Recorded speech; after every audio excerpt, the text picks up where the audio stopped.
Gladiolus গাছ বসানোর পরেও আপনারা যে ফুলের দেখা পান না তার কারণও রয়েছে।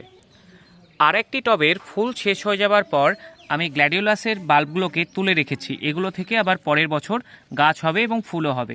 এবং রিপোর্ট করার সময় এই বাল্বের সঙ্গে সঙ্গে কিছু মটর দানার মতো গ্ল্যাডিওলাসের বাল্বও আপনারা দেখতে পাবেন।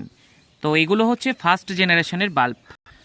এই বাল্ব থেকে, এই ছোট ছোট বাল্ব থেকে আপনারা কিন্তু পরের বছর কিংবা তার পরের বছরও ফুল না পেতে পারেন।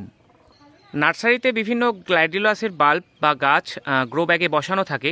তো গাছ দেখে অনেক সময় বোঝা যায় না যে সেটা কোন জেনারেশনের বাল্ব। এই ছোট ছোট মটর দানার মতো এগুলো থেকেও কিন্তু গাছ হয়, কিন্তু এগুলো থেকে ফুল হবে না। এই গ্ল্যাডিওলাস হচ্ছে একটা শীতকালীন চমৎকার ফুল।